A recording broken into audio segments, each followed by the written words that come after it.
Good morning, everybody. Welcome. You know, they say time flies when you're having fun. And can you believe it? We are at our final in our climate governance webinar series. I am Loy Parks from the Caribbean Center for Development Administration, CARICAD. And I want to send out a special thank you to all of our partners who partnered with us in the delivery of the webinar series so far. You see their names displayed here on the screen. Caribbean Climate Smart Accelerator, CRIF SBC, SEDEMA, and 5Cs. And today's webinar, we are going to be focusing on redesigning government for effective climate governance, featuring our own team here at CARICAD and some of the brilliant work that we've done in this area. But before we delve into all of this, we want to remind us all of the ground rules to make this the best possible virtual learning experience. So you want to remove the distractions and close the software applications on your device apart from Zoom, and mute your phones or turn the ringer down. Remind your colleagues the next 2 hours, this is your learning time. And we want to invite you to lean in, ask your questions, and let's have a little fun, eh? But we are most delighted to be able to share this this aspect of creating the kind of climate governance systems that we want. You know, there are certain foundational things that happen in the background and how we operate and organize ourselves within our public service environment. And so, you know, we always like to find out who is in the room and where you're joining us from today. And so I am seeing a couple of names that I know. So I want to welcome Stacian, Keon, one of our alumni. Welcome. Want to welcome Crystal Smalling. I know she's joining us from Jamaica. Keon is joining us from BVI. So welcome. We're hoping others will be joining us very soon. I gather some people might have had a little challenge logging in. Stacian from my home country, Jamaica. All right.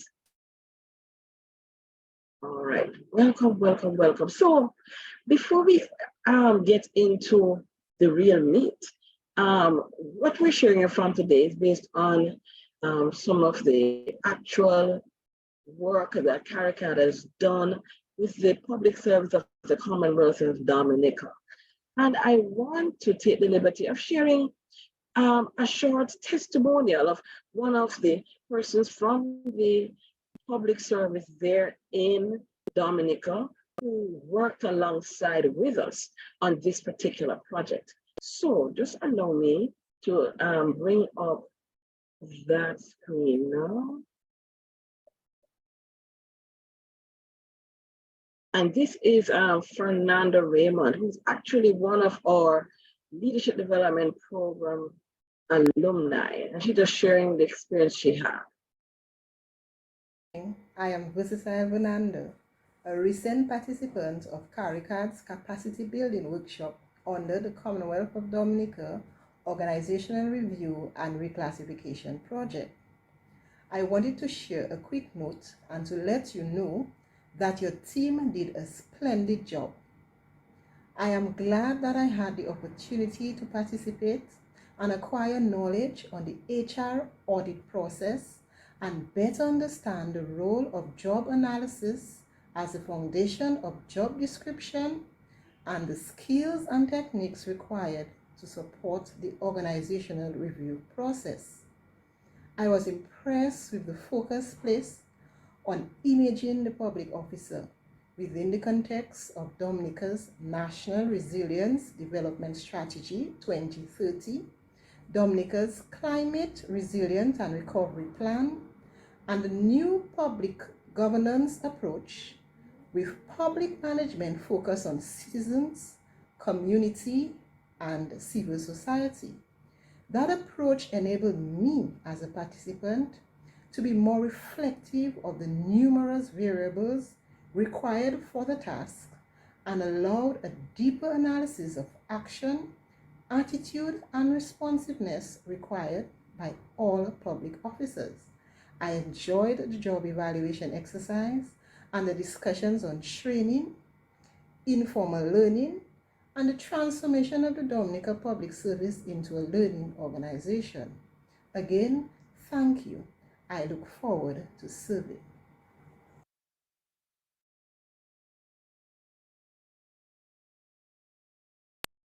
So we just want to give you just a little tidbit of one of the underground testimonials from somebody who was deeply involved in this project. And so, without further ado, I want to really welcome you all again. Thanks to those who are just joining us. And I want to introduce the main presenters here. I want to introduce my colleague, Rosemund Warrington. She's Assistant Director here at CARICAD. I'll allow her to bring up her presentation, which she was the HR and OD expert on this initiative, this major project we undertook in the Commonwealth of Dominica.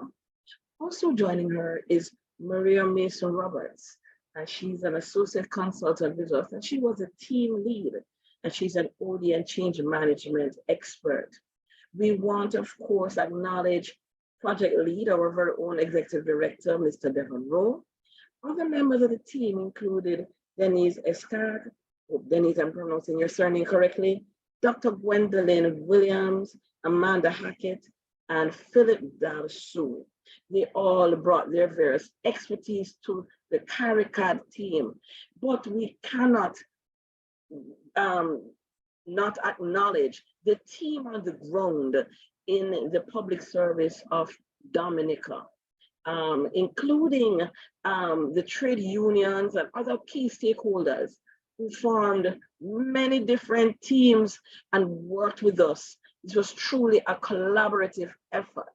And so without further ado, I hand over now to my colleague, Rosemund Warrington, who will get right into the meat of the matter. Rosie, over to you. Thank you so much, Lloyd. Let me just...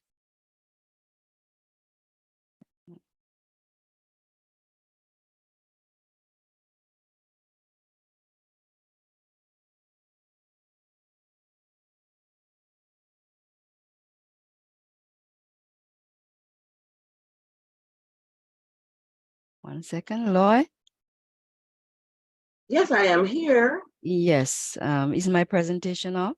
It's up, but we need to go to slide mode. Okay, one second. All right. Presentation mode. Okay. Just do a switch. Right, so we are right here. Yes, there we go. Great, excellent. Hello, everyone. Good morning. Good morning. Good morning. And welcome to our webinar this morning. My CARICAD colleagues and I joined Dr. Parks in saying thank you to you for joining us today.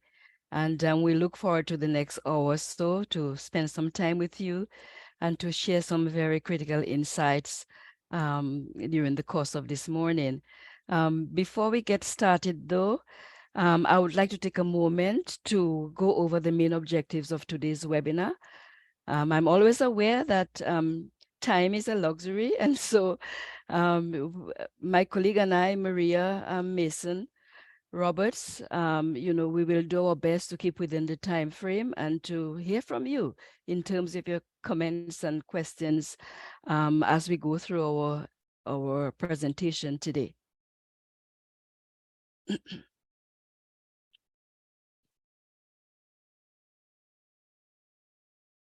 All right, in terms of the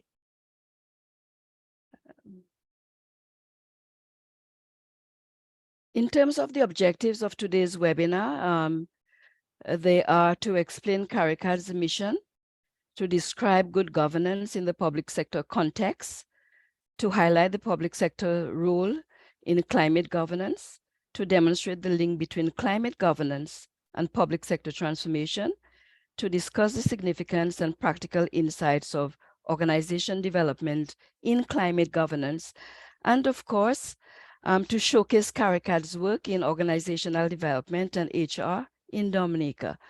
For the most part, I will begin with some introductory slides about CARICAD, what we do, and so forth. And later down in the presentation, Maria will join, sharing some insights into the design of the ORR.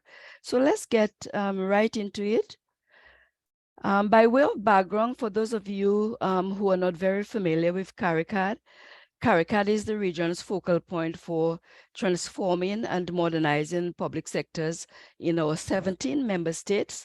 And this basically involves, in case you're wondering, public sector transformation basically involves providing support to our member states to better formulate, to better implement policies as well as strategies towards the achievement of good governance. But before delving into the core elements of today's webinar, I wanted to quickly share with you one of CARICAD's strategic models. Canvas model, and it provides a holistic view of CARICAD's core business. The model outlines in a very succinct way, as you can see here, CARICAD's value proposition, our mandate, mission, vision, values, key partners, revenue streams, as we'll see a little later on. But that is all in an effort to, to give us a capsule view of what CARICAD is all about. But also it's going to be very critical for our new strategic plan coming up. This model canvas is new. We were able to put this canvas together earlier this year in February during our planning week. So we are very excited about it and sharing it with you. I want to encourage you after this seminar, after this webinar, to take a look at what CARICAD is doing and to get familiar with, our strategic approach, our strategic direction, our key results areas, and so forth. So that's all the time I'm going to spend on this. Those slides, of course, will be made available to you. So I'll get right into it. With regard to CARICAD's mission, our raison d'etre, use some French here, or the reason for our existence. It is to facilitate and enhance the development and sustainability of a strong leadership and governance framework within the public sector of the Caribbean community, effectively encouraging social partnerships in the process. And you might be wondering why I have singled out the mission. Out of all of the things in the business model canvas, I have singled out our mission statement because it highlights the urgency of what we are trying to achieve as an institution of CARICOM in relation to good governance. And good governance is our topic this morning, so I will be, bringing up that word. You will hear that word many times, good governance, climate governance. And just to say that, when you look at CARICAD's mission, these are not just mere words. It is urgent in a VUCA environment in which we currently live. And when I say VUCA environment, I mean one that is an environment that is volatile, uncertain, complex, and ambiguous. And I'm sure all of us here today are familiar with the VUCA environment. Just to go a little bit further in terms of governance, public sector governance is actually the number one key result area in our strategic plan. And I can say with confidence that our program of activities is really a step towards creating a public sector environment that is vibrant and fit for purpose. So as we move along, CARICAD's charter framework, I'm sure a lot of you are familiar with our framework. We share it every opportunity that we have. The framework was created in 2015 and approved by ministers of the public service in 2017. The charter is our key guiding conceptual framework for public sector transformation. Let me just quickly explain what the charter represents without spending too much time on it. The framework identifies 6 pillars. As you can see, governance, which has as its core principles ethics and values and transparency. We have standards pertaining to service standards, service to the public, capacity, really looking at human resource management and development, leadership, organization development. Accountability is another critical pillar in this charter, and that has to do with M&E, evidence-based policy, resource-based management, openness that deals with information management, e-government, digital government, and of course legislation, which focuses on modernized legal framework for public sector transformation. This is all I will share now with regard to the charter framework. We believe that CARICAD's mission that I shared with you a while ago and this charter framework are really significant in the context of governance, and is founded on the concept and perspectives of good governance among our 17 member states. I think that takes me nicely into our next slide. This governance illustration was shared a few weeks ago by 5Cs during one of our climate governance webinars. I am sharing it today with you for emphasis, and you can see all the elements of good governance here. I'm not going to call them, but because they were shared before, they are just here to re-emphasize what good governance represents. Yes, these characteristics of good governance are shown they are very much in sync with CARICAD's charter framework for public sector transformation. If you recall, the pillars that I shared earlier on governance is key to that. And so this broad framework for good governance is really consistent with what our charter represents. Now, in the context of climate governance, I just wanted to share a couple points here for you. Good governance involves the integration of climate concerns into public policies and decision-making processes, and the engagement of stakeholders in climate-related decision-making. In the context of the public sector as well, good governance represents a set of principles and practices that ensure the effective and efficient use of public resources, promoting accountability and transparency and upholding the rule of law. Clearly, we can see that there is a role for the public sector in creating an enabling environment for climate change.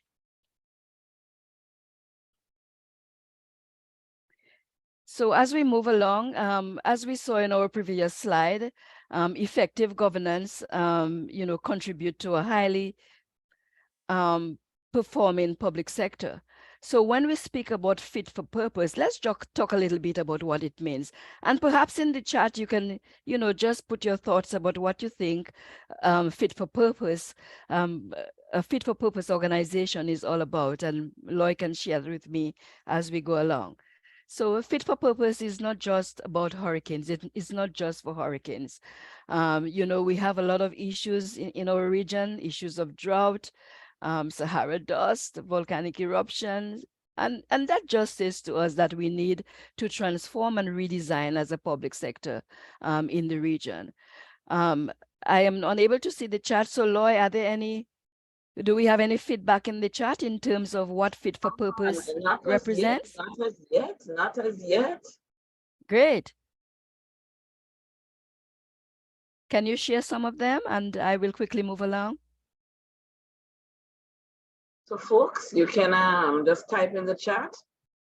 What does fit for purpose mean for you? Or if you even wish, you could just raise your hand and we can acknowledge that hand and allow you to unmute.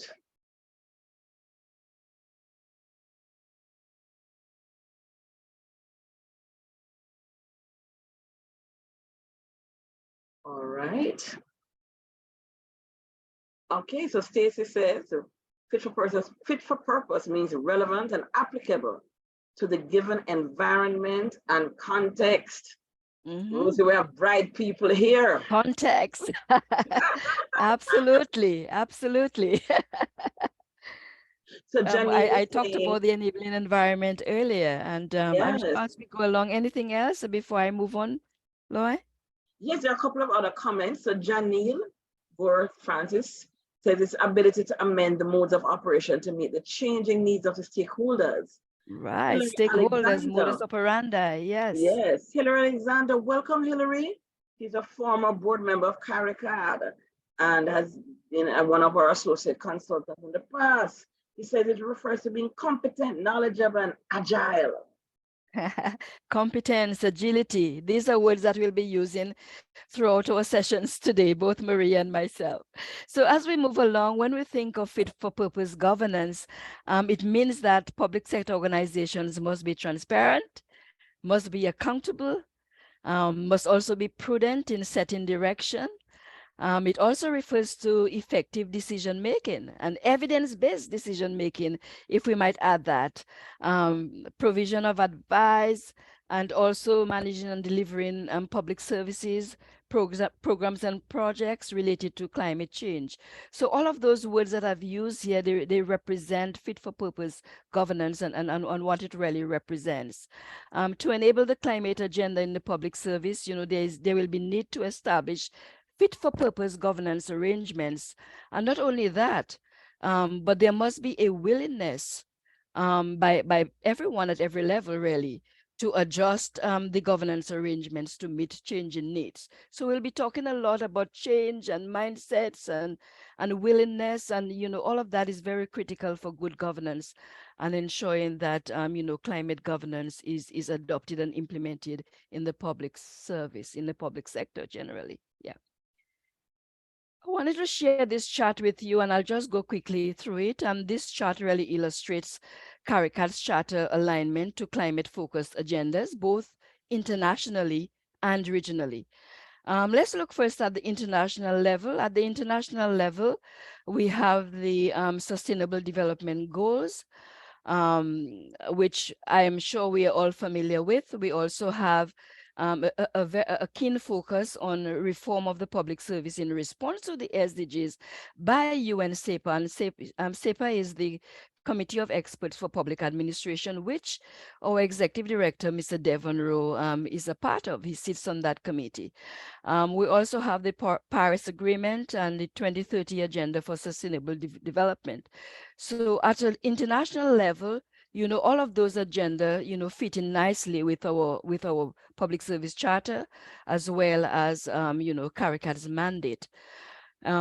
At regional level, we have the CARICOM strategic plan, which really guides and is an overarching strategy for CARICAD's, for our own strategic plan. We have the comprehensive disaster management strategy 2014 to 2024.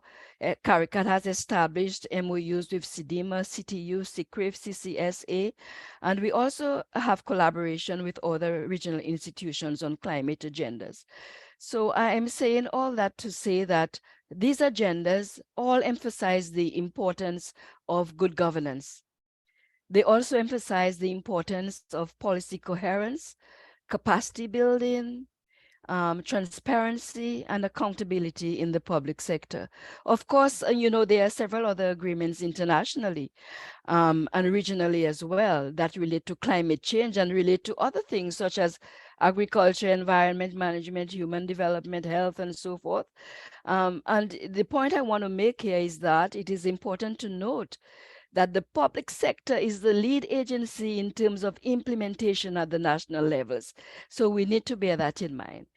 Since we are talking about agendas and how CARICAD work aligns, with agendas internationally and regionally, in-house at CARICAD, my colleague Frankie Michael continues to facilitate webinars on in leading in crisis.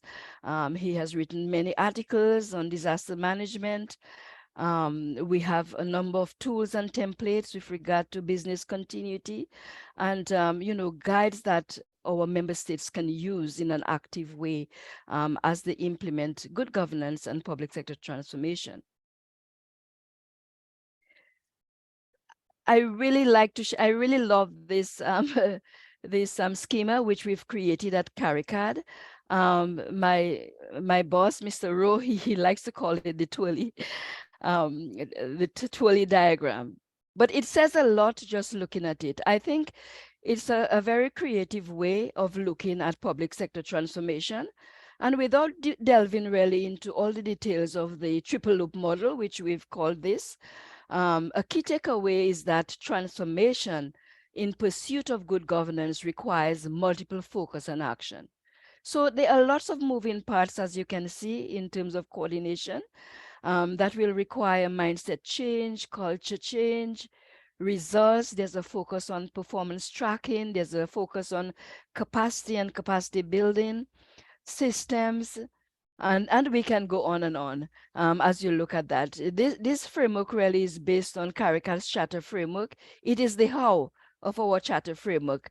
Our charter framework reflects the 3 R's at the top of the house, and that is results, resilience, and responsiveness. And we are saying that, you know, for public sector transformation to occur, that there has to be an understanding of the dynamics that occur in the public sector, so that, you know, these effective decisions are made, capacity buildings are capacity building programs are instituted to ensure that capacity gaps are dealt with. So it's a very interesting, you know, schema here.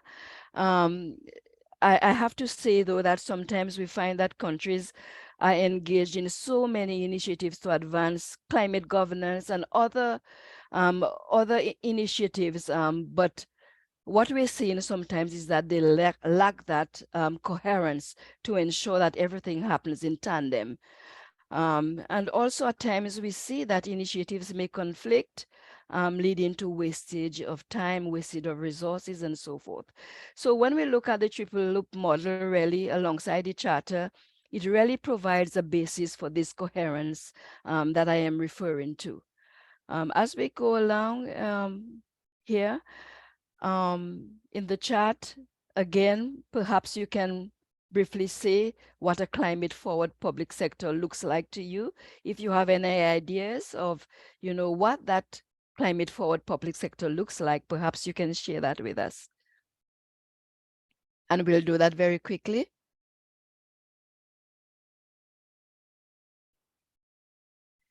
What does a climate forward? What is this?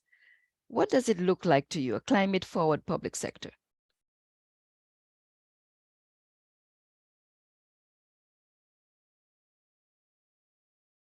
Again, your ideas are valued.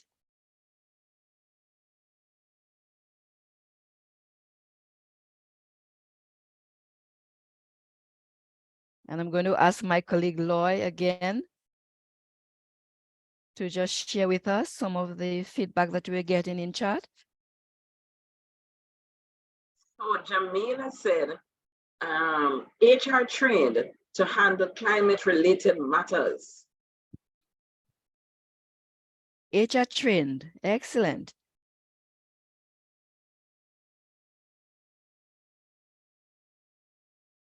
Not seeing any more comments at this time. Okay, so we'll move along then. So by way of pardon? There's just one more here. Oh. It says, one that infuses climate resilience in design of policies, programs, for example, housing solutions, water management, education. Mm-hmm.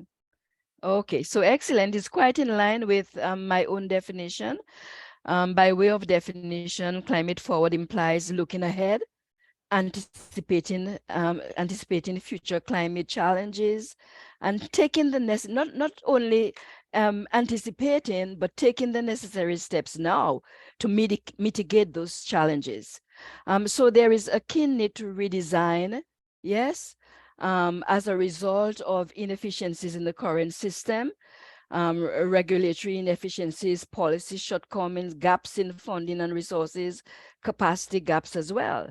And why is redesign necessary? It's necessary, really, and I'm sure we can add more to the slide that I have. It is necessary to meet the demands of current climate challenges. It is necessary for building resilience for future uncertainties, as well as complying with international and regional commitments.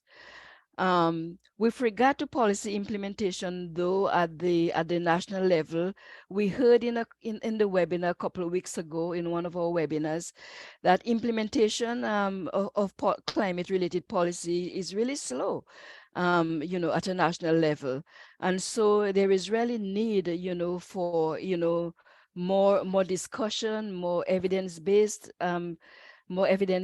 policy, greater participation of stakeholders in the process. So all of those things are really necessary to ensure that we have a climate-forward public sector. And, we encourage member states through today's seminar as well to really push to ensure that policies are not only signed off at the cabinet level, but also implemented. And we know that implementation is a sore point for us in the region. We are told that only less than 30% of initiatives and projects get implemented in our region. And so it is important for us to be mindful of that, for us to be aware of that and put systems in place and build capacity so that, implementation can be improved going forward. So today we are talking about the case of Dominica. Of course, I'm sure everybody is aware, we cannot forget the devastation caused by Hurricane Maria in 2017. Infrastructure, homes, schools, hospitals, key utilities, livestock, crops, everything. Maria's impact was not just physical, but it was deeply economic and social as well. And so, it was heartbreaking. Dominica is my homeland. It was heartbreaking for me, but for the region as a whole, this picture is very clear in terms of, some of just a little tiny bit of the devastation that Dominica would have experienced in 2017. But out of that, the government of Dominica was able to rise to the challenge and to put systems in place to achieve its high resilience vision of rebuilding Dominica as the first climate resilient nation in the world. And today we are showcasing, some of the resilience building work that CARICAD has undertaken with the government of Dominica, with the public sector of Dominica over the past 6 years. I thought I'd use this definition. Dr. Nicole Greenidge would have used a similar slide in her presentation. I really love it, and I'm sharing it with you again for re-emphasis. Some of the words, let's start off by looking at some of the words that are associated with resilience. We have resist, absorb, recover, bounce forward, transform. At one time, we also heard bounce back. And, she said, Dr. Greenidge said one important thing, and she's from Sidima, by the way.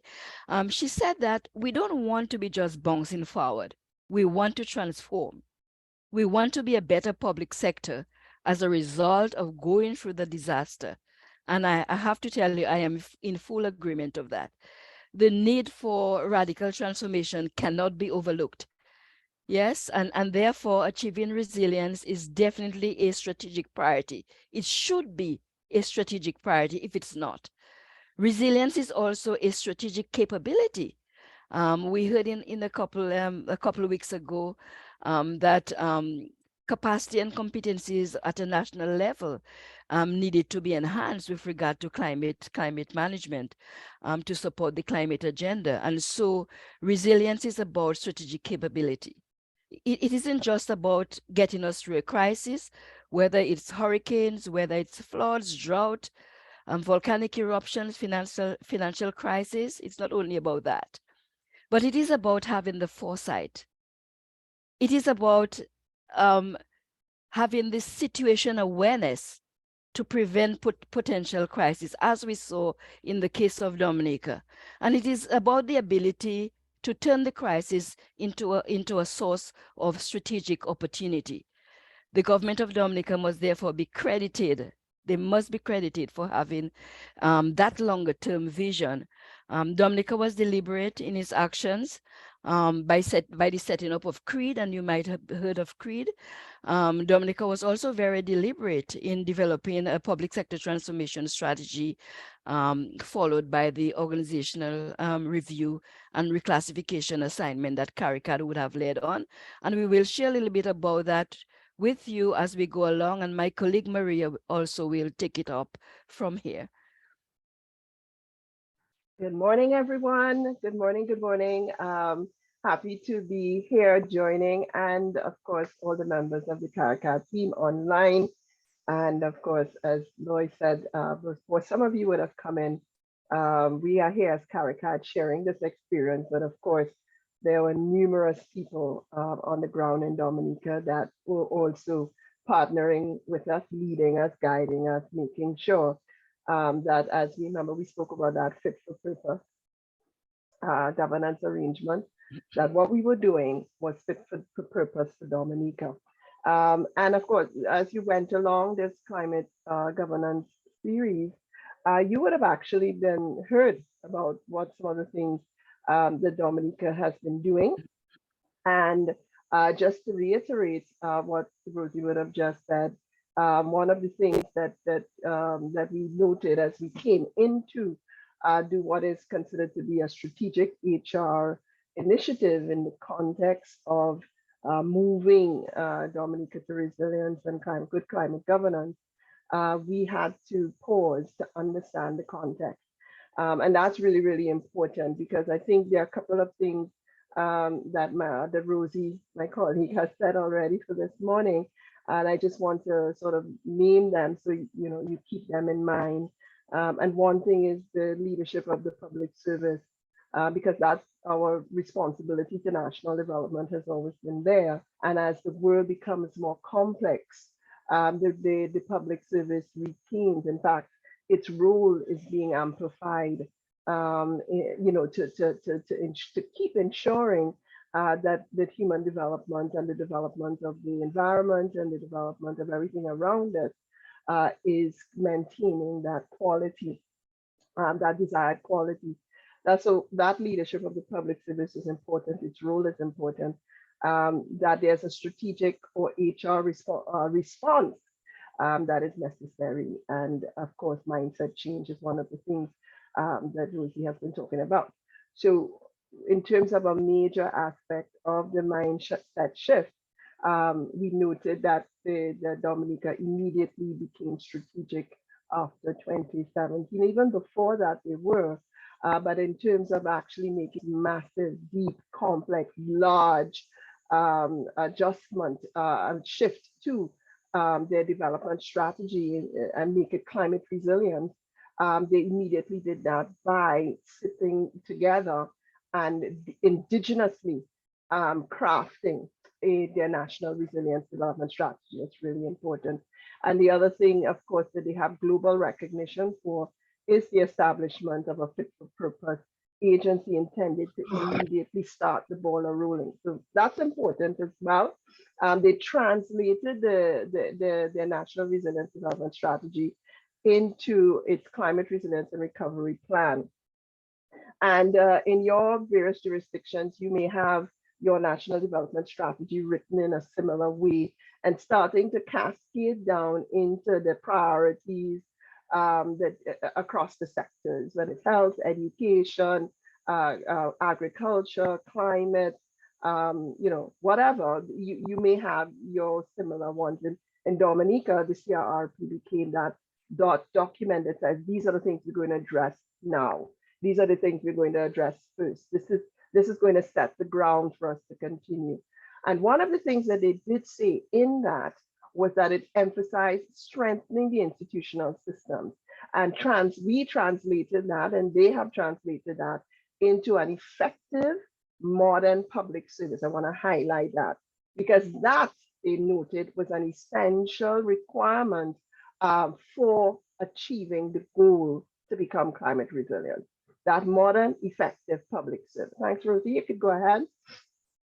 So that when we started to speak about, well, what does this look like? As Rosie said, they would have moved to from the CRRP to start to look at what their public sector transformation strategies and how do they become efficient and modern. And note that their vision is a public service that provides some leadership. I'm going to circle that word again, leadership for resilient, sustainable national development in Dominica. And that public service should be able to bring innovation, efficiency, and effectiveness in responding to the changing needs and to secure the quality of life for the people of the country. So that was our North Star, as my colleague on the line, Dr. Williams, started to, has always spoken to. That's our North Star. That's our guide. That's our navigate. That's our help us navigate. So we're always seeking, wherever we are, to articulate together with as a public service. And in Dominica, they sat together. They brought all of the stakeholders around to really start to say, well, who do we wish to be, right? Who do we wish to be? What does it mean in our context to be climate resilient? And that's really one of the first steps in terms of getting at climate resilience. And so in pursuit of that, the PSTS, or the Public Sector Transformation Strategy, thought to respond to that. And then to sort of define some of the key things that we're going to address over a period of time to get us to this point. So you could go down to the next slide, Rosie, or unless you wanted to say anything at this point.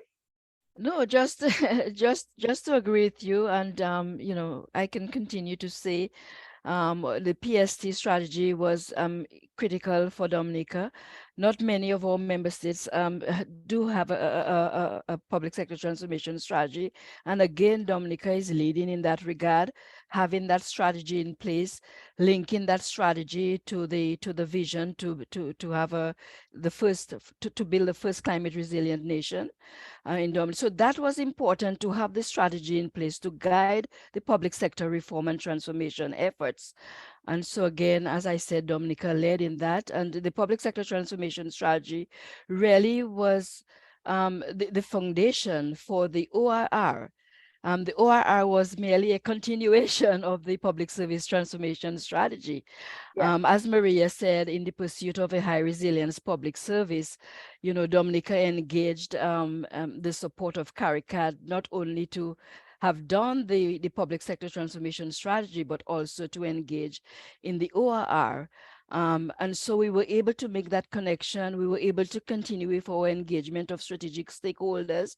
That is very important, particularly the unions. From CARICAD's standpoint, the engagement of the unions is important to us. Every HR activity or intervention that we undertake in member states, we engage the unions in what we do. Yes, because they have a stake in it, and they need to understand so that there is buy-in at the end of the day. And so we encourage member states, and we encourage everyone here, you know, to have stakeholders. That stakeholder participation is critical going forward. It was critical for the public sector transformation strategy and extremely critical in the ORR process. We are, in terms of the makeup of the team for the ORR, you know, CARICAD was able to bring together a team of Caribbean consultants. And as well, as I said, with regard to our interaction with public sector leaders, the unions and other key stakeholders, we had as our champion for the ORR, the Cabinet Secretary, CABSEC Prevot. We also had other key persons. I don't want to begin mentioning names, I may forget. But we had the there was a lot. We had the Committee of Permanent Secretaries, we had the unions. And so that made the exercise all the more worthwhile, because at the end of the day, it wasn't CARICAD saying, but it was everybody coming together to participate in the PSTS as well as the ORR. Yeah. Yes, absolutely. And I guess what we also encouraging you, wherever you are, to note these kind of really important aspects of it in terms of engagement, leadership engagement, all of the things on the people side as important as the technical side of HR. So in the HR function itself, to get a good climate governance. So note that as we looked at the ORR, which would of course had a focus on very critical technical human resource management aspects of this, it is really in its thinking or conceptualization, making sure that we have good coherence between national development strategy and the public service organization and design and strategy for itself. So essentially, you're looking at what is the strategic HR strategy or response to the national development agenda. And that in itself kind of ticks all the boxes on what good Yes. governance is. Yeah.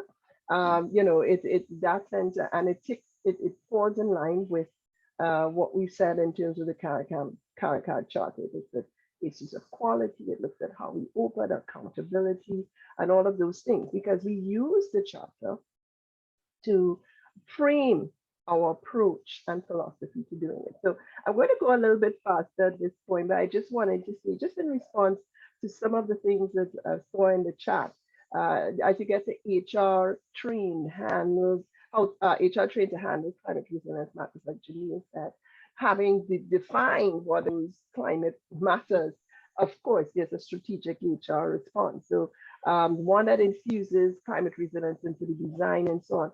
That's going to happen through people. So note the importance of this HR response to what we are understanding our vision to be in relation to climate resilience in our country. It's really important.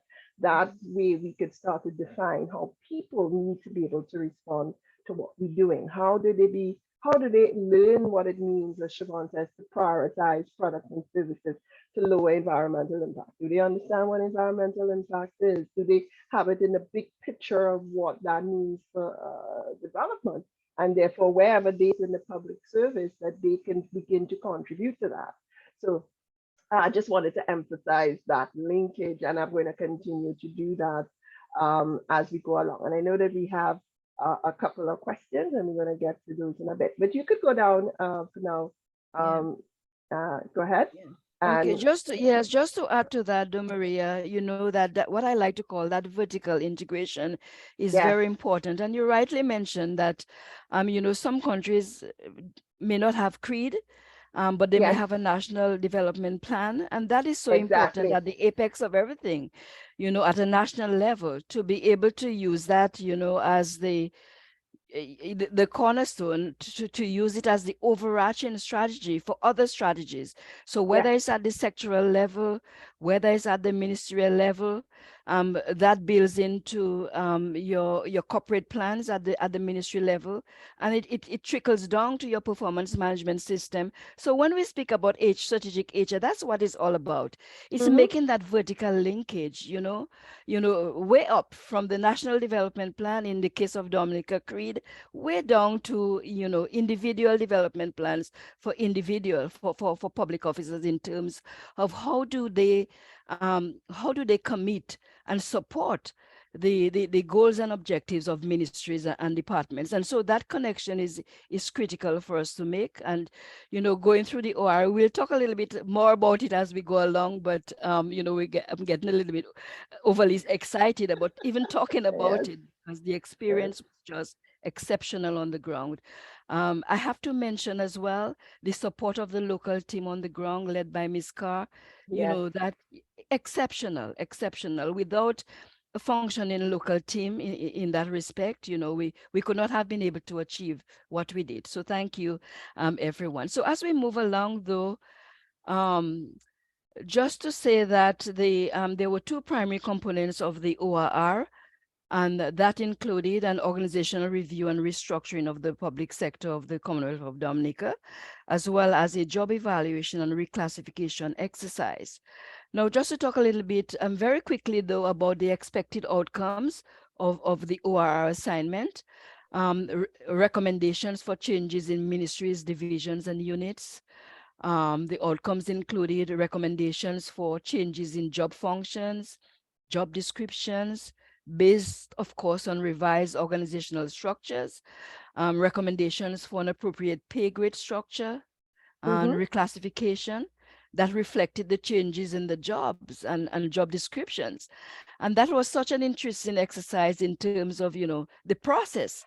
Vernanda would have talked about it when she spoke to her experience as being part of the job analysis. And it's the whole connection. And I will share my slide with you in a bit to show how the different parts are connected and the cross linkages that were so important to guiding our process on the ground. There were also the outcomes also included recommendations for modernized ICT systems and workflows, which the organizational structure reviews addressed as we go along. So that in a nutshell was really, what was expected of us from our client in chief in Dominica. And so we Yes. were yeah. And just to emphasize again that this is not being taken out of context. When we do the ORR, I just want to keep emphasizing that this ORR is in response to what is documented as the National Development Strategy. So when we look at changes in functions or jobs, it's about Dominica's movement towards what they've conceived as a climate resilient public service, a public service able to lead climate resilient development in Dominica. So these things, very strategic HR, but they're responding to something. And Mariba asked, how long did it take? And it took a while, Mariba, but here's the thing, right? The strategy does not delink from the reality. So where we've envisioned ourselves still has to start from where we are. And part of how long these kinds of exercises take, for us, we've discovered, is what we've measured and the data that's available. Because of course, one of the things that we're doing to get at success is trying to be sure, not trying, being as sure as we can that that how we design things is based on the data, on good, solid data.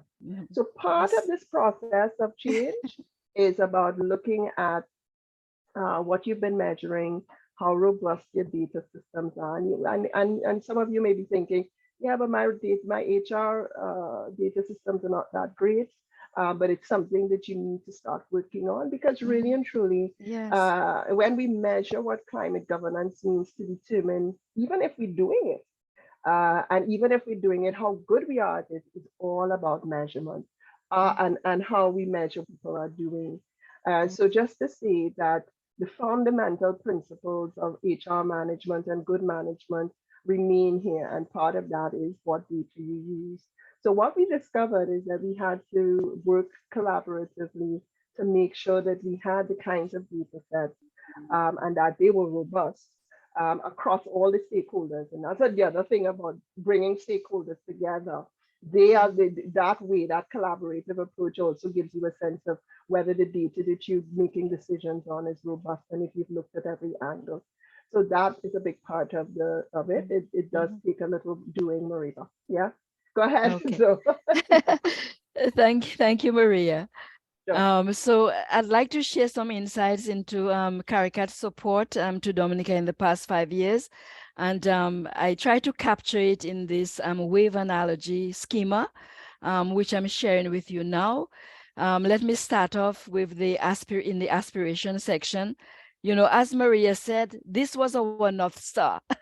We really look to this vision of Dominica to build the first climate resilient nation of the world. And so, it really guided everything we do. This vision really, it was our point of reference, so to speak. Yes, whether it was developing job descriptions or defining structures or even the compensation and the public sector transformation strategy, this was our North Star. And so we look to that to anchor us in terms of the different components of the ORR.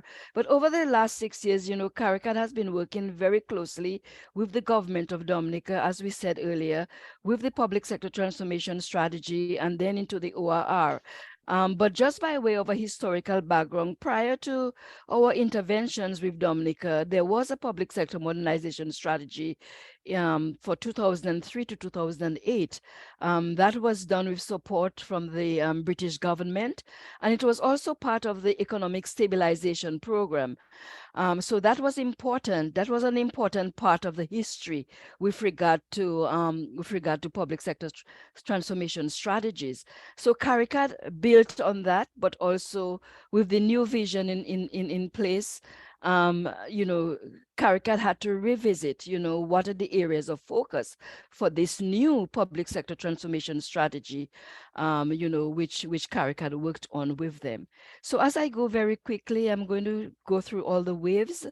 The first wave of our intervention with Dominica would have been the public sector transformation strategy. As I said earlier on, and as Maria would also have indicated, there were other things happening concurrently with the public sector transformation strategy. There was the corporate plan development, service delivery reviews.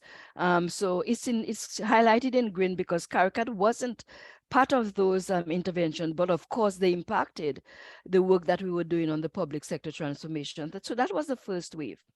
The second wave was the organization review and job evaluation. That included workforce analysis, job description writing, the org structure reviews that took us into the job evaluation, quite extensive piece of work there. The third wave of our interventions in Dominica was the actual reclassification. And as part of that, our associate consultant, Mr. Dahl, so he would have done the rationalization of allowances. We also had an external salary benchmarking done by another associate consultant. But all of those things came together so that in defining the salary structure and the grading and reclassification, it would have been a well-informed recommendations going forward. So these were the three key waves that, we've been fortunate and privileged to work with the government of Dominica on. You will notice that we have some situation analysis issue as part of our interventions. We always engage in a situation analysis to understand the as-is. And some of the issues that came out of those situation analyses would have been workforce skills, competencies, the soundness of organizational structures, access to resources, capacity, stakeholder consideration, change management, technology. So all of those things and more, would have been highlighted, would have been key issues throughout the situation analysis. As I go ahead, we also had our resilience principles that I will talk to in a little bit. Our resilience principles, we were able to work with Dominica to develop a competency framework, which, and I will speak to that in a bit, which really was the foundation for amending the job descriptions. They were critical for the job evaluation as well, and so forth. So this is the ORR and the public sector transformation strategy in a nutshell. Capacity development, as I said earlier, is always key to what CARICAD does. We build capacity on the ground. We never disengage without, having persons on the ground who can carry on the work that, we worked with them with. And so the peer learning targeted workshops were essential to the work that we did or we have done over the past 6 years in Dominica. Stakeholder engagement is a must. We were able to put together a communication plan for the project, which we used extensively. We utilized online surveys. We had a steering committee. We engaged the unions, the Committee of Permanent Secretaries, Cabinet. So it was all inclusive in that sense. So as I said earlier on, it's not just about CARICAD coming in and, undertaking a consultancy, but all of those moving parts, had to come together to ensure that we delivered. And we delivered in a very effective way, the areas that we were working with Dominica on. So looking at this and the background, the historical background that I provided from a historical perspective, it tells us that public sector transformation is not a quick fix. Yes, it is never over. For most of us, public sector transformation has been going on for years. It is never over. Something new always comes up. There's always need to adjust, whether it's climate change, whether it's getting through a crisis, the war in Ukraine, you know, so it's, you know, public sector transformation will remain. It's important to be on top of things. And so the resilience we are building in for everything really will impact on other interventions that will occur in Dominica.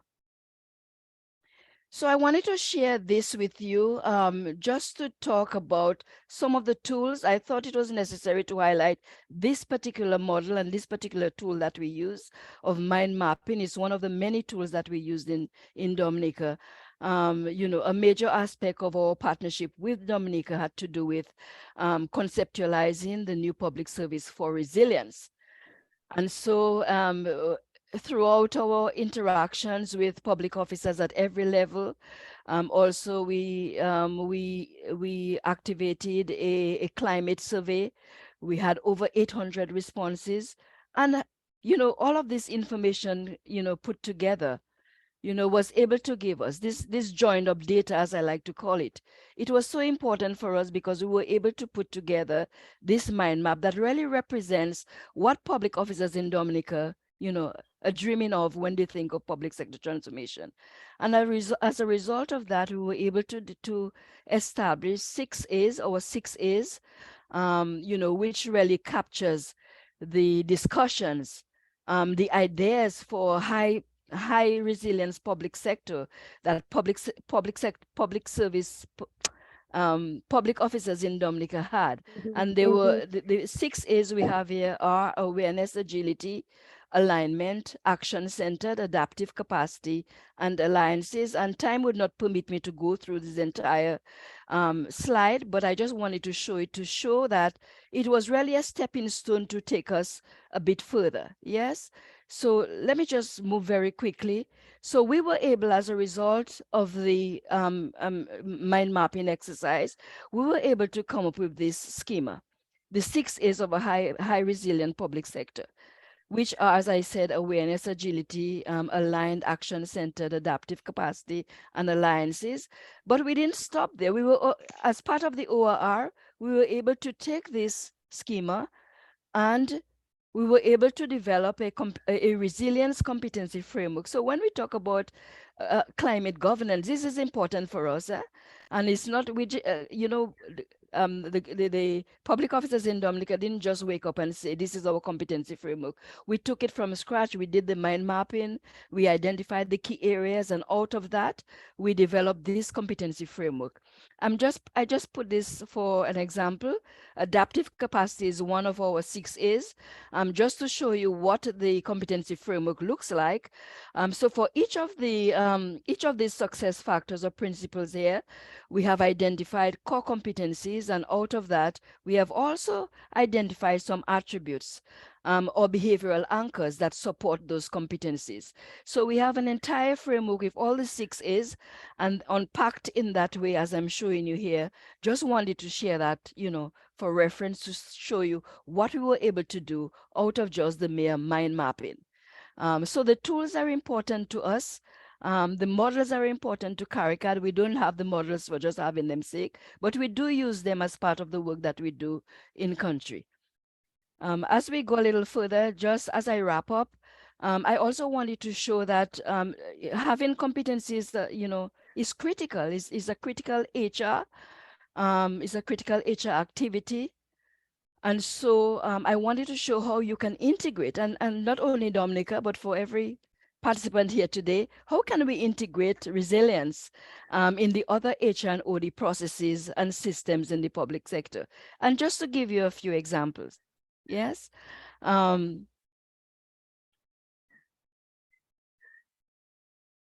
If you look at the organizational strategy, competencies are important for strategies in terms of your corporate plans, defining your indicators, defining your strategic priority areas in terms of recruitment and selection. If you build in your strategies into your job descriptions, you can use that to identify, you know, the right person for the right job at the right time in the right location. That is important. Those competencies can also be used for psychometric assessment profiling. And if we go a little bit further for learning and development, it can be used for identifying where the gaps are and then defining particular programs that address those gaps. So for succession management, competencies are important for building profiles for mission critical positions, as well as developing individual development plans. And lastly, with regard to performance management, we can also build those competencies and attach an assessment or rating scales to those competencies so that individuals are rated based on their level of contribution to the competencies or the framework of competencies in the public service. So this slide is important. As I said, it's not limited to Dominica. It is something that can be adopted by anybody and adapted. It is not cast in stone. It is not a cut in stone design, and so we can improve on it as we go along. So HR and OD processes and the integration with high resilience competencies is critical going forward. And when we talk about good governance, those are the kinds of things from an HR and OD background that are very, very important to ensuring that good governance happens. So my last slide really is this. I thought I'd share it with you. I'm not going to go into detail because Maria is going to come on to take a deeper dive at the ORR tools and models and processes, the design processes for the ORR. But just to say, as you look at this slide, just focus on the solid colors, the solid color boxes. It was really a roadmap for us when we started the assignment in Dominica. It was a way of helping us to navigate a very large change agenda in Dominica. If you notice the solid boxes, as I said, they represent the major activities of the assignment. The flow is in no way linear as it looks, but just to say that the interconnectedness, the cross linkages here are so important because when we did the organizational review, that was aligned to the job analysis exercise. The job analysis exercise was fundamental to job evaluation. You had to have the updated job descriptions in place to do a job evaluation. Yes, and the job evaluation was also critical for the grading and classification exercise. The rationalization of allowances was important as well for the grading and classification. And in all of it, capacity building and peer learning was very, very fundamental to everything that we did. So the cross linkages are important. Change management is key there. As well, because throughout, the engagement of our stakeholders, the development of a communication strategy, all of those were really, really critical aspects of the ORR. So that was just to give you, a sense of the cross linkages there.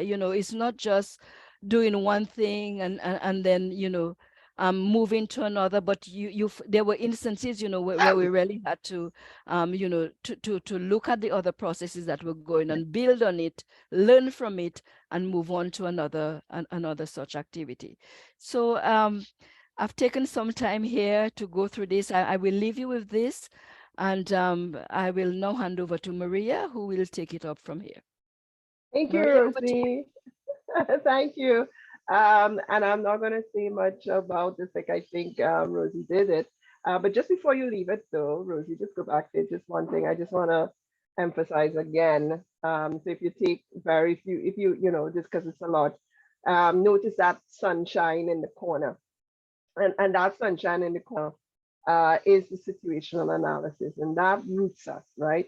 That makes sure that we were rooted in things like the National Development Strategy, that we understood the lay of the land, that we were gathering as much validated information as we could to determine where we are now in relation to what the Dominica's development strategy was requiring of the public service. So that's taking the time, and that's one of the other reasons why, Mareva, it can take a little time.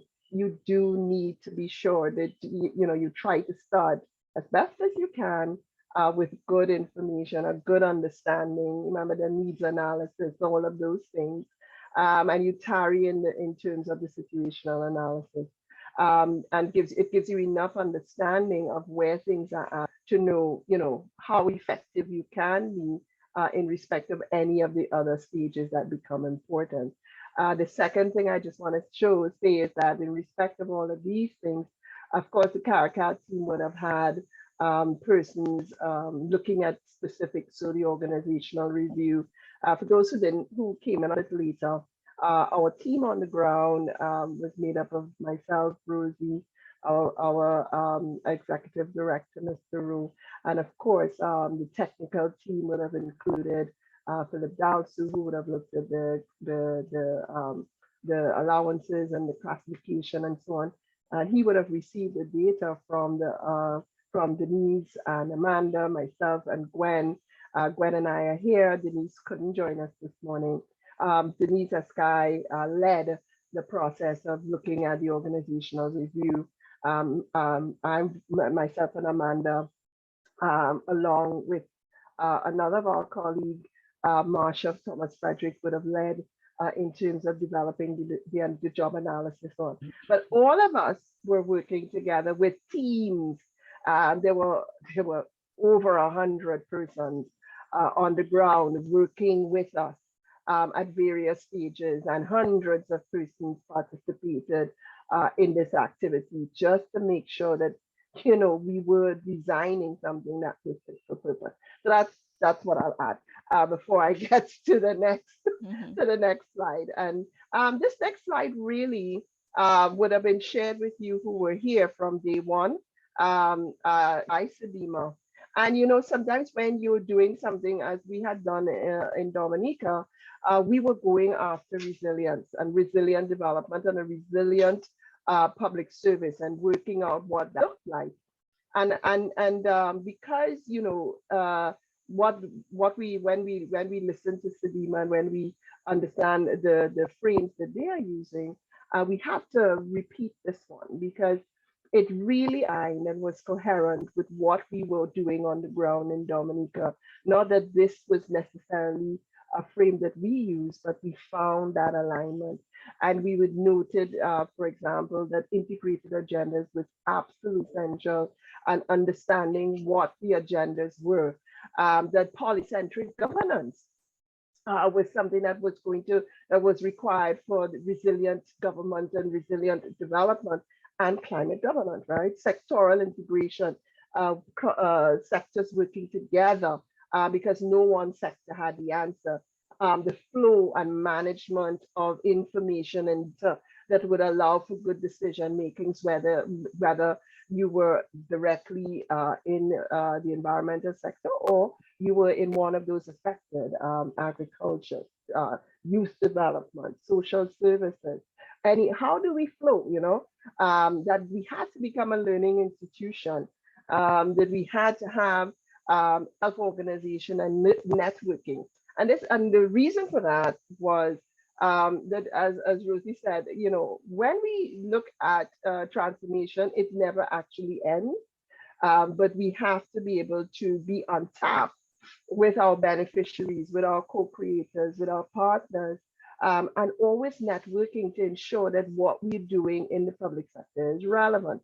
That means that we have to have a good sense year on year as to whether what we are implementing and the way we design for implementation is actually effective. So a lot of the things that we found actually in this particular slide that was used on day one in CARICAD's presentation, we discovered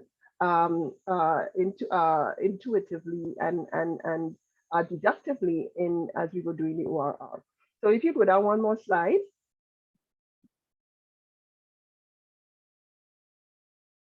Right, and Shelley, I'm going to come to that question in just a bit.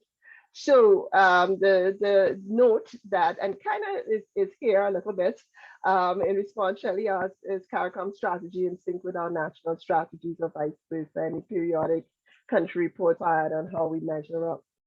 So reporting is a huge part of getting at national development and making sure that we remain in sync. So this slide actually says why that strategic approach is important. And what we measure has to do with the strategic arrangements and therefore how the public service responds And what is measured about how the public service responds then is in that sort of network mindset. What's the network mindset? That we have the global, regional, and national framework and agenda. In the world that we live in, they are very entwined and integrated. Most of all of the countries in the region, for example, respond to the Sustainable Development Goals because we are members of the United Nations, and by extension, we have signed up to meet the targets set in the Sustainable Development Goals and a whole host of related agreements and conventions and agendas that have been set for climate change, for example, and things that are impacting climate change, right? And that has informed the regional frameworks within CARICOM, from the CARICOM strategic plan to the institutional strategic plans, including CARICAD. But let's talk about Dominica and a member state. So that framework is there. It's responding to the framework, the regional framework for climate resilience. And as we said, Dominica also was very motivated to describe for itself what its own national agenda for resilient development would be after 2017 in relation to the SDGs, climate agreements, etc. And then they translated that further into something that will be year on year, what they would measure their national budget and the activities of the public service against. And that's the climate resilience and recovery plan. It's a plan to 2030, and it named the priority areas, etc. So when we as CARICAD came in and worked collaboratively in this environment, the first thing, or the context, is the strategic HR response.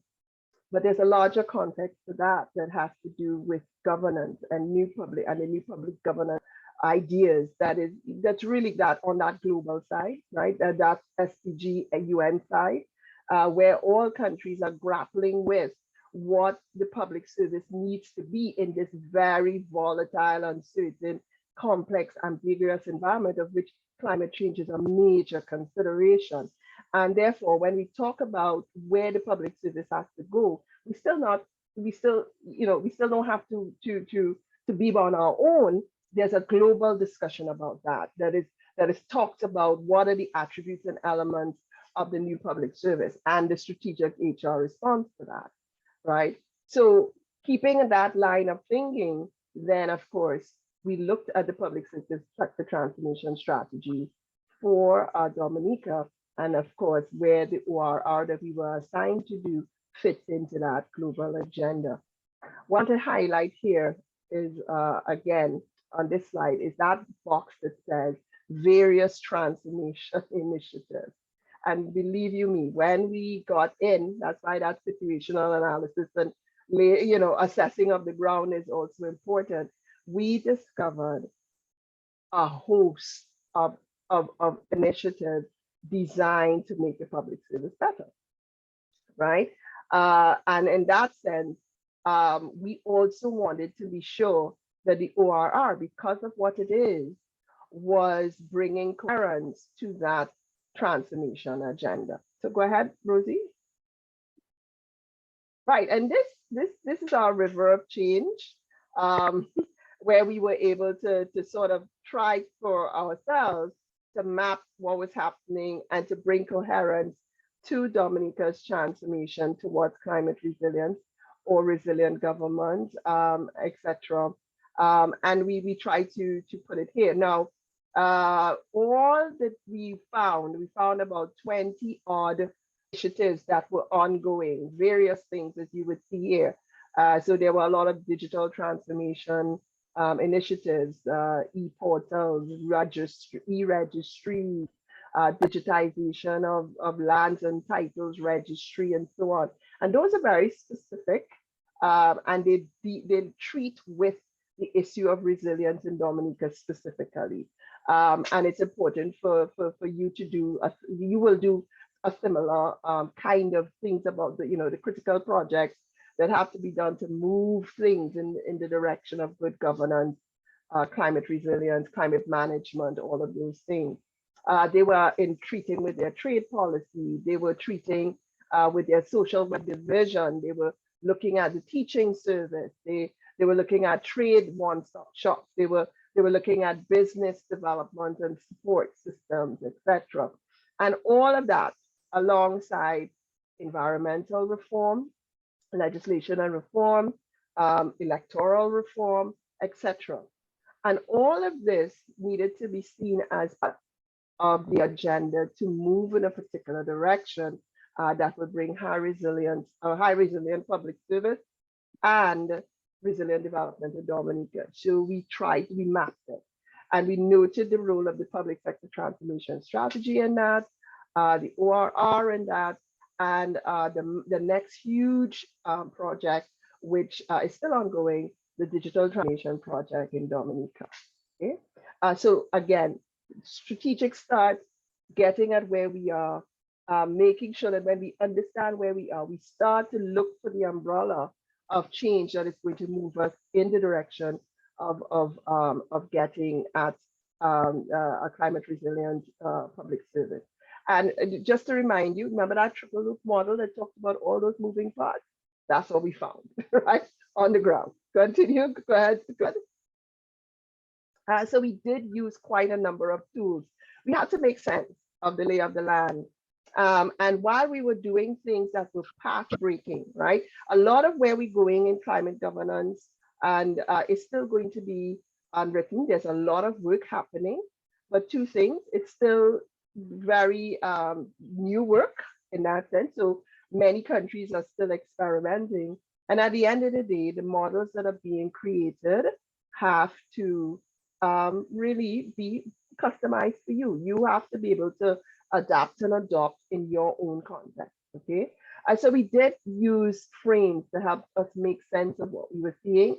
You've been introduced to the charter. You know how the 6 A's came about. That actually was very responsive to what we were finding on the ground in Dominica. We also would have looked at concrete, proven organizational development and change models, because that's what we were engaged in, a change exercise. And we had to do things during the ORR that would support change and peer learning and the development of a learning organization. Because even when we were finished with the ORR, we were very aware that the work had just begun. The work wasn't ending, it was starting. And therefore, the process that we needed to take to link that strategy to the HR response and to get at a responsive design of the public service had to bring on board a sense of capacity building and peer learning, because other people had to do the work, right? Go ahead, Rosie. Right, and I've explained that focus of the new public management. Go one more. So our design was responsive. And in that responsive design, you could go down one more, actually. In that responsive design, there were some things that that you would see in the design when you as we in Dominica, it was responsive to their needs and the things that they were trying to achieve. All right, and in terms of that response, there were some things that we had to bear in mind. The design had to be able to advance Dominica's climate agenda, of course, right?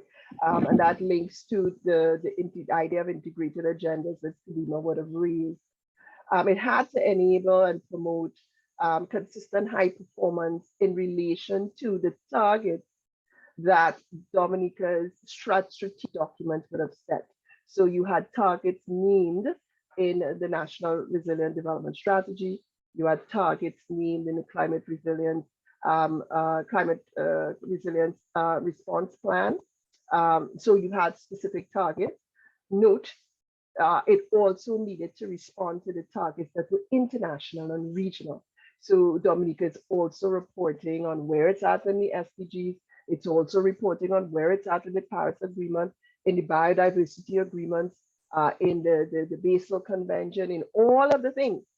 And the design that we were talking about had to be able to show how performance is happening and be able to respond, right?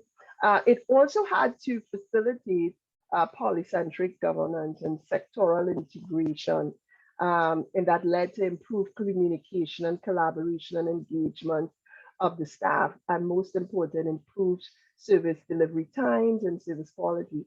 Because at the end of the day, while you're dreaming and you're moving towards climate governance and you're doing all of those big high order things, people on the ground still need to be served, and they still need to be served in relation to specific standards and quality measures. So again, that was something that we were looking at, big picture all the way to front of line action improvements, right? And so it had to do those things. So polycentric governance and sectoral integration is something that you would see in the design recommended for Dominica going forward, because we needed to be able to do these things. It also had to support institutional learning, and Rosie was very clear about that. As I just said as well, the work has to continue. So we have to learn from what we do with this, with the design, as with the shape of the public service as we've conceived it to be. And where it's working for us, we strengthen, we institutionalize, and where we have to adjust, we need to adjust. And that means fit for purpose. Remember, we spoke about fit for purpose, that idea that we have agility, which is what some of you said. So the learning organizational element, the ability to foster institutional learning was important. And a center for institutional learning, well, polycentric centering again, was in the leadership, right? What happens in the cabinet and what they know and understand about how the design of the public service functions with the national strategy. The leadership of the public service in whatever forum they meet, all admin secretaries, deputy permanent secretaries, heads of departments, what do they need to know and understand and measure and keep track of and give advice and all of the things. And of course, what does HR, strategic function, HR function within the public service, what do HR folks need to be able to know and understand and learn and adjust what they're doing to support and enable where the organization goes, yeah? And the design, again, also some of the things that we were thinking, it needed to certainly facilitate clarity of roles and reporting lines and make sure that there's efficiency in the public service, right? Efficiency because wherever we dream about going, scarcity is likely to follow us and be with us, right? We're not going to ever have all the people per se. We may never have all of the money, etc., etc.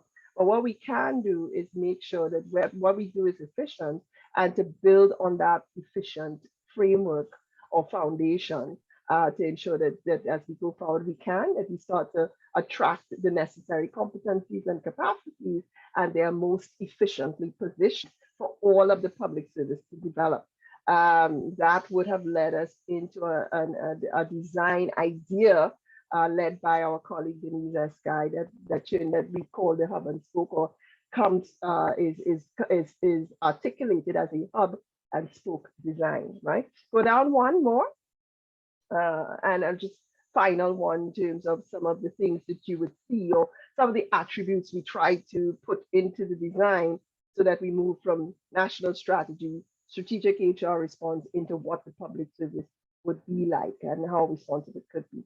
So it also needed to,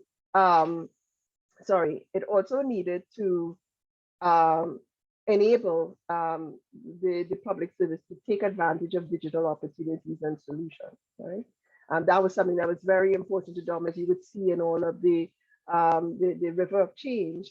And note, it had to, in that regard, support Dominica's other aspect of transformation, which is its digital transformation agenda. So remember, the OR is not the only kid on the block here. There are lots of different things happening, and what the OR needs to do, because it's talking about people, is try to enable and support that, right?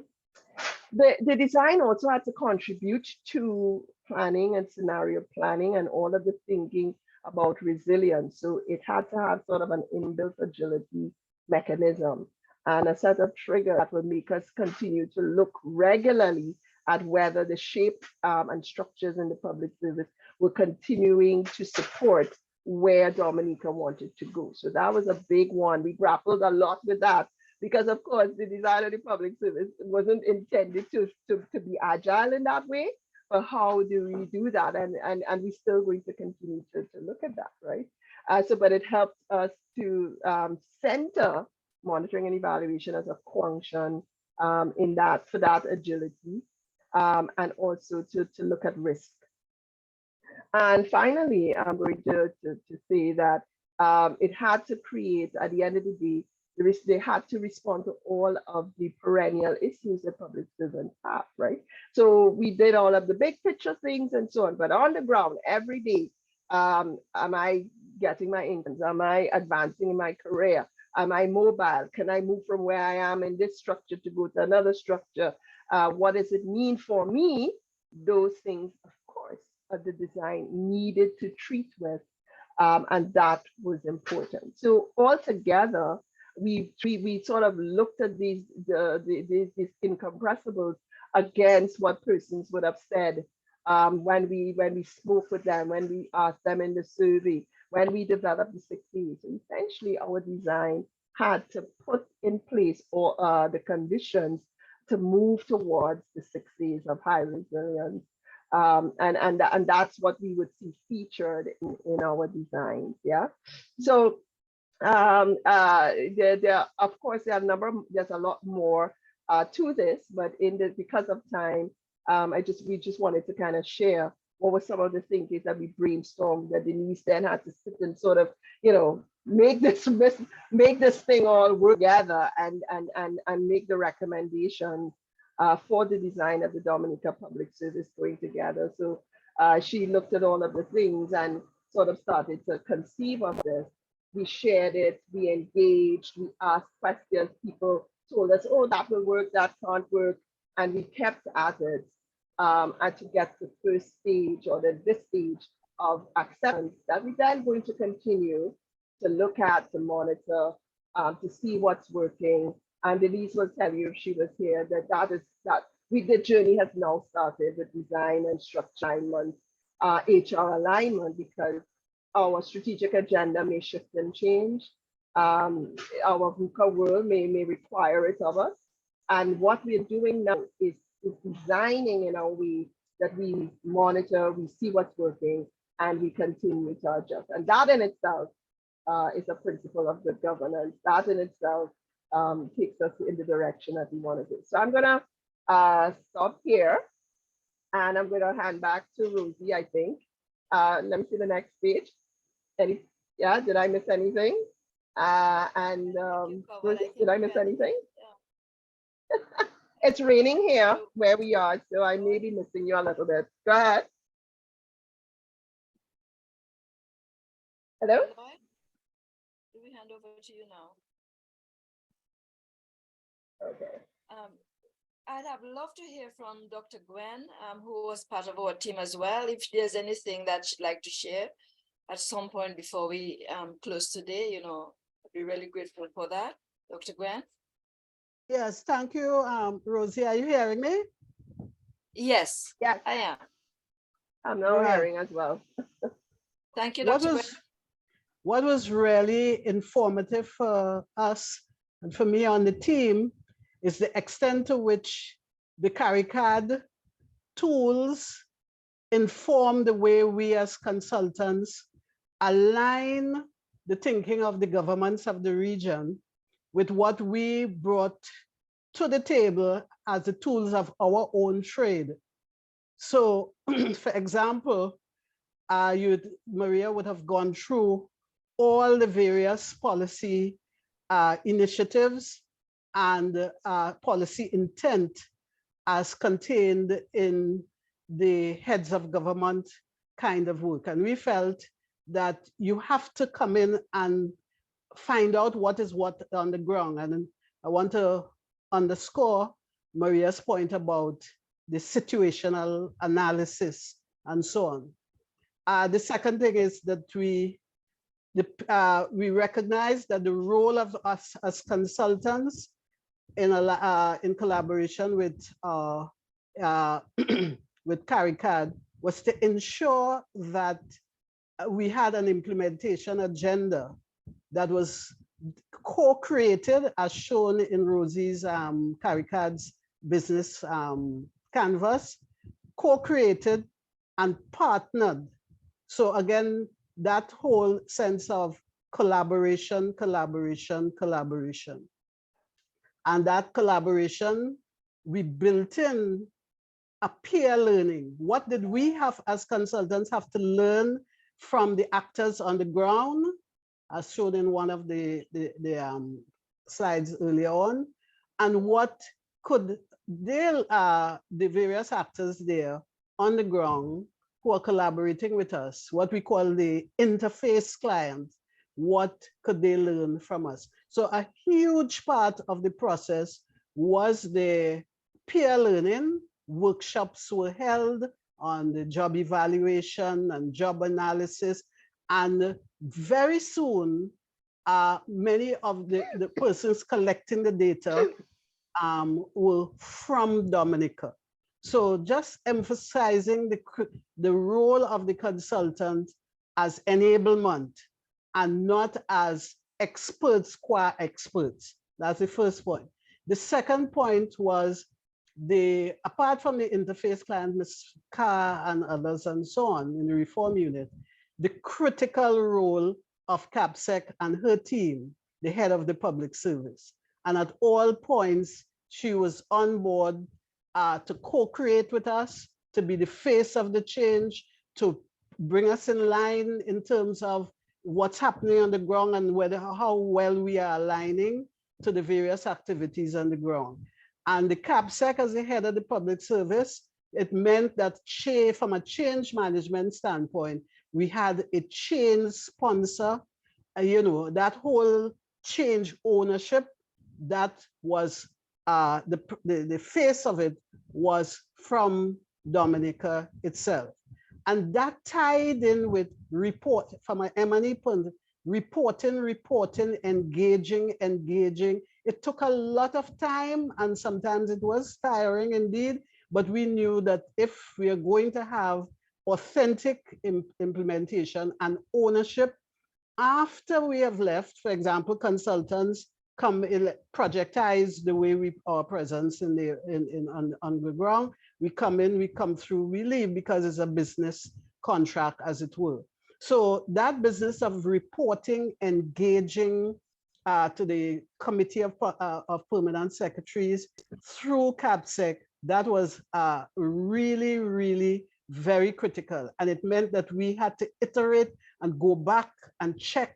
And Denise did a tremendous job of each piece that was built out in terms of hub and spoke. She went back to report. But what was important is that as a consultant leading that the redesign, she went with the local owners. And I can't remember the name of the gentleman, but he was a permanent secretary. He had a lot of credibility and so on.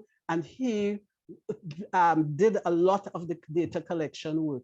So the third point is, the second point is the leadership, the ownership by the client in chief, i.e. the executive, and the interface client, the reform unit, their presence, their authenticity. And therefore the role of the consultant was working with advisory, scripting, reporting, and therefore the product, as it were, was not an official product. So back to the business canvas, we will going back to the canvas all the time and saying, is this co-creation? With whom are we partnering? The union. How is it working? And therefore, Rosie led the communication strategy, built it out with Michael, Mr. Franklin Michael, and all the time, people like myself giving support kept asking, sometimes the disruptive questions. Are we doing it? This is what we claim to be doing. How well are we doing it? Are we serving the response? Are we, and so on and so on. So those three key points okay, the local presence and the building up of the peer learning, the executive leadership by CAPSEC and her team all the time, okay, underscoring the role of the consultant, because only 33% of implementation work globally has had any real success. And it's painful, it makes you lose sleep at night. And we say, how in this case study can we be different? If we have to learn from these exercises. So for us too, it was the peer learning was as much for the consultants as it was for and then the role of the contract manager and of Edie, constantly that voice, Edie's voice will constantly, quietly and in a very focused way, ask us the hard questions that we had to answer. Always in a Socratic method, Edie, Mr. Devon kept asking us. So this was a very, very collaborative, experiential, evidentiary, peer learning. These are some of the descriptors of the experience. And our hope is that this time around, our 33% could go up to about 50-something% of success rate. And that meets the M&E, the M&E, the M&E, all right. Is that all right, Maria, Rosie? Thank you so much, Dr. Gwen. If there are any questions or comments, Loy, over to you. There were a couple of questions in the chat. Yes, there were. So let me go through a couple of them. So one of the questions is kind of related to something you said earlier. I think it was a section of Maria's presentation. Would the partnership, we're talking about the various partnerships that we undertook to carry the exercise, wouldn't the partnership with academia and research institutions be important also? The question from Hilary Alexander. And there's another one, Mariba is asking, how long did the overall exercise take? Okay, so yes, the partnership in terms of academia and research institutions, I think that had to be around, I think it may have been in one of the questions that we asked about the climate resilient public sector. And yes, we did in fact look at that relationship, certainly when we took a strategic HR perspective, because when we did the situation analysis and of course doing the work now of designing the public service and looking at the jobs, etc., we started, and we had to dive deep into things like the competency framework, etc. And that was one element of it in terms of doing the job analysis that led to the job evaluation. But then, of course, we had to look at talent pipelines and so on as part of the grand design for resilient public service in Dominica. And that led us to the key stakeholder of the academic institution, and certainly the academic institutions and the institutions responsible for learning and development, whether in the public service or the feeder pipeline in the secondary and tertiary area.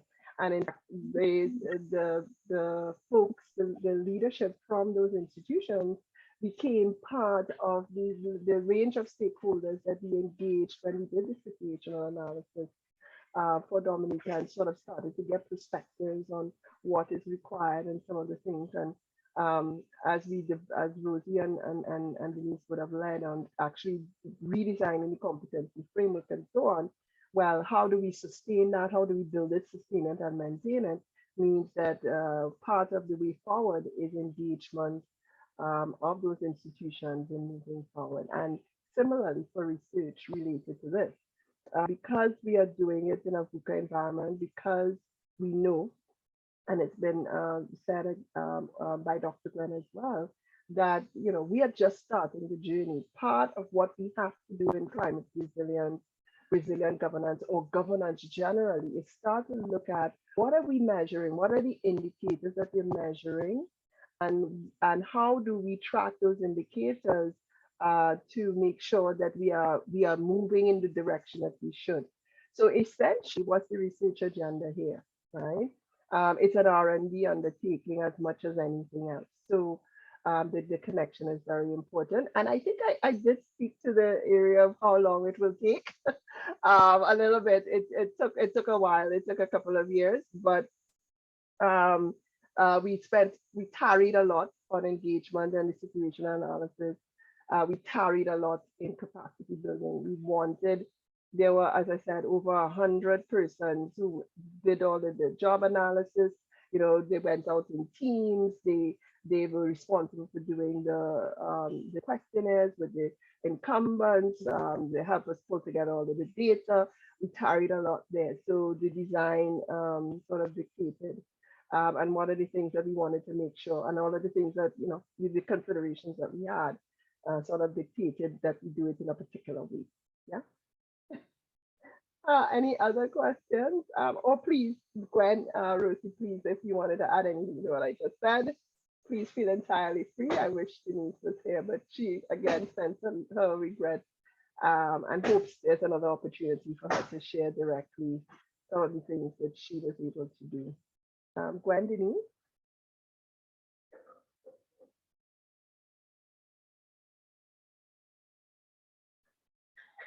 Hello? Maria, I think your response with regard to the time frame, you know, is good enough for me. The important thing is that the support on the ground. I think in the absence of that, it would have taken us even longer. But the support on the ground was just tremendous. There was a willingness and openness to learn. So the peer learning that Dr. Gwen mentioned was critical for this exercise. I think persons enjoyed being part of the exercise. They learn, you know, working along with us. And that's the whole idea with CARICAD, that, you know, as I said, we never like to disengage without building the capacity on the ground. And so that was important to us. Again, with regard to stakeholder engagement, that is important. We met with as many stakeholders as possible. With regard to engagement of the university, just yesterday, actually, I was listening to some remarks by the Pro Vice Chancellor in Dominica, and he was actually speaking to some engagement by CREED of UE, building on some of the recommendations that we would have made in the work in Dominica. So that is important for us. So that kind of collaboration is there. And I expect, you know, as they take on that activity, that exercise, that CARICAD too will be engaged with regard to the recommendations. Okay. So, just one thing sorry, go ahead. Oh, no, one thing that Devon, Edie was asking. Sorry, go ahead, Lloyd. Right, yes, I know. I think we're saying the same thing. Same thing, okay. In the chat about the summarizing this, how the strategic HR function is important for the implementation of the national vision. And there is another question from Shirley Collymore. Is CARICAD strategy in sync with our national strategies? Right. So I did try to read, I did try to speak to Shirley's own in the slide where we were showing how national, regional, international strategies do align. And one of the things, Shirley, just to reiterate, that CARICAD's response here with the ORR was located in the national strategy in the context of global and Dominica's global and regional commitments. Let's call it that. Rosie, do you want to tackle the one from Edie? Rosie, you wanna speak to the summarizing how HR function is important to the implementation of national vision. Please, could you repeat? Yes. Edie has said, can you summarize how the strategic HR function is important to the implementation of the national vision and support the required ownership of the public sector? I think we've established before that that is a critical component of any initiative and any program on the ground at a national level. Of course, strategic HR means that we have to have the persons who are trained in that area to be able to contribute in an effective way. I know that some of our member states have tried to establish HR units, and that's fine. But building the capacity is even more important, because it's not just about paper pushing as an HR person, but it's the ability to function at a strategic level so that you can make that linkage between, the HR functions, recruitment and selection, performance management. If you can make that linkage with strategy, your corporate plans or your national development plans, then, that is very critical going forward. So the systems are important, but the capacity to engage in the implementation of those activities is equally important. So I encourage people I always encourage persons in HR not to just remain where you are, but, spread your wings, enhance, retool in that line, because especially in this environment that we are living in, it's important for us not to just think, in a box. We got to think outside the box in a more strategic way as HR persons. Having an OD competence is also important for HR, which makes the linkage with change management, makes the linkage with strategy. And so, going forward, we don't see many HR strategies in the public service, in a lot of the public services at a national level, and we do encourage that. So we've talked about strategic plans and national development plans, but at the end of the day, there must be some kind of HR strategy, that will translate the goals and outcomes and objectives at a higher level to actually, engage in human resources in ministries and departments to be able to achieve that strategy. So strategic HR is important, and CARICAD encourages it as much as we can. During the pandemic, we put together an e-paper on reframing HR in the public service during and beyond the pandemic. And so we encourage everyone, you can find it on our website.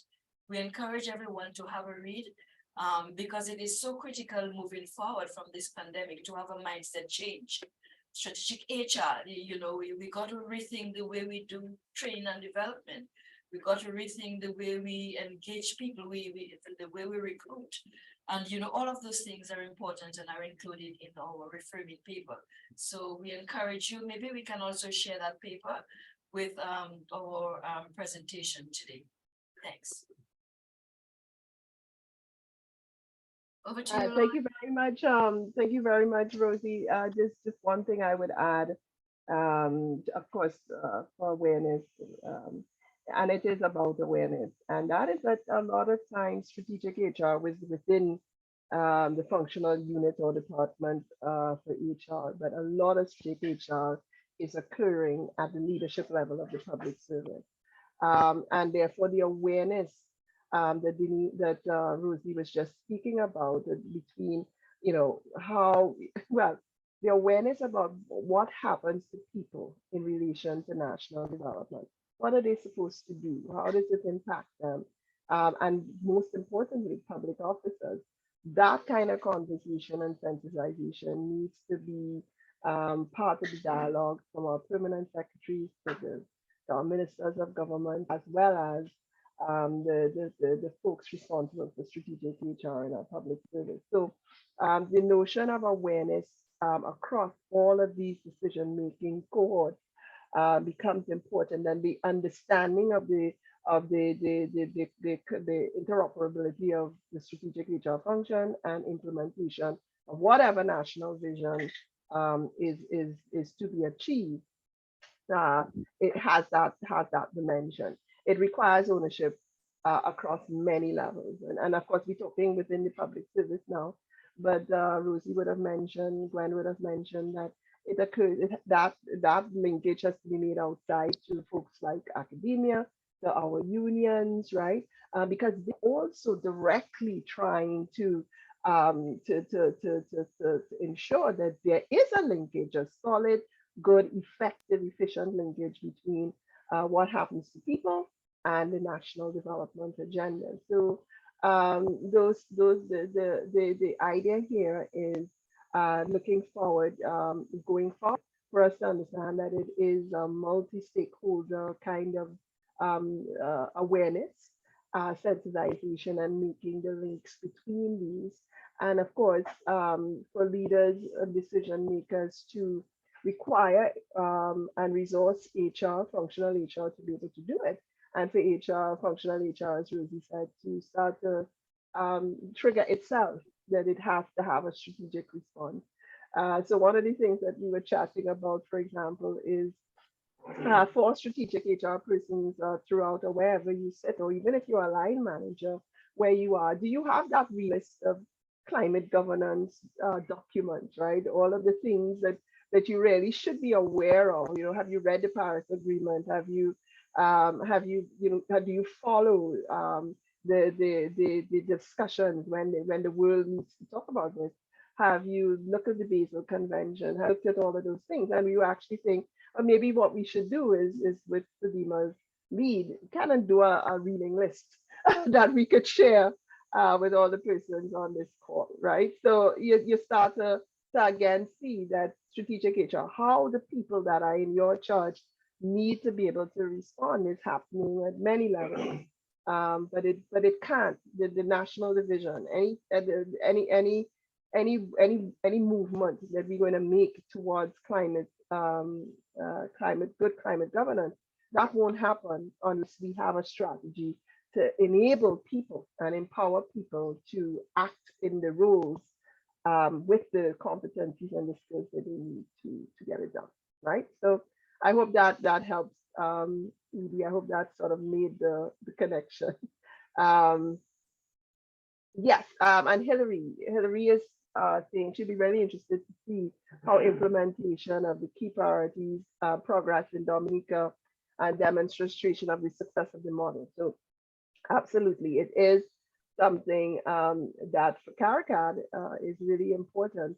And it leads us into that whole other discussion on monitoring and evaluation, and actually what are the indicators of success, and what do we need to measure, who will have responsibility for measuring it, and how do we make sure that the reporting is done in a way that allows us to then make the kind of decisions that need to be made about the next stages and the next steps, and you know, if what we take forward and what we leave, etc.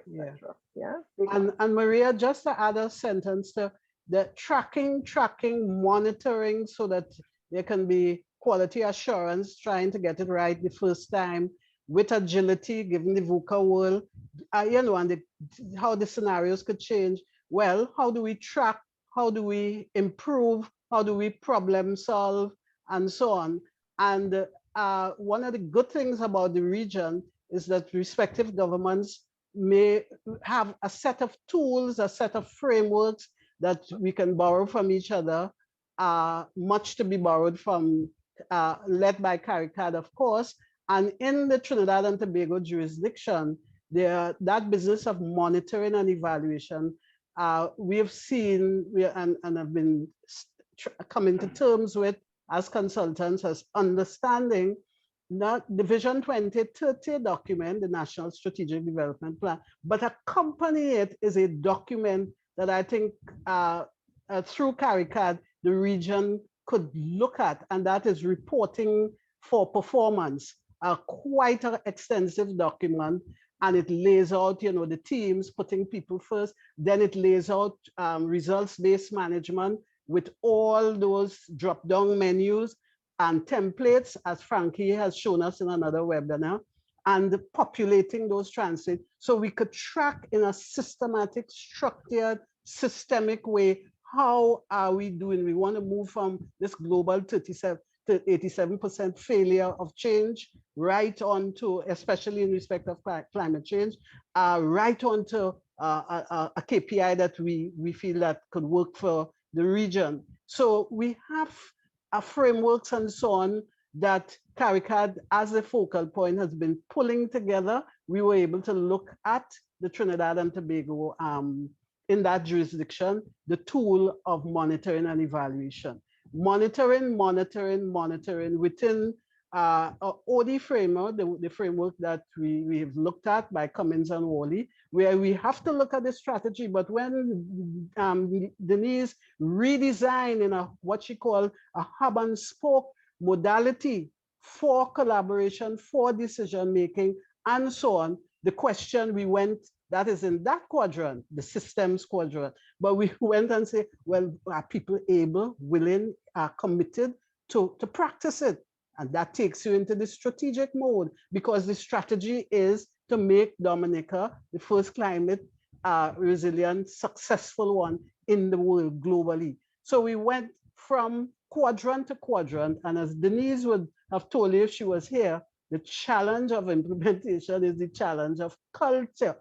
So we're moving from a traditional command and control, hierarchical and so on, and it has its values in terms of continuity, but we're moving that to the new public management, the new public digitized management, and we're bringing whole of government, whole of community, whole of society. And there's a whole section in Dominica's transformation plan that I can't remember the patois word for it, but it focuses on community. So competencies that relate to professional public officers and the skill set to engage with, to collaborate with, to problem solve with community CSOs, as in that earlier slide.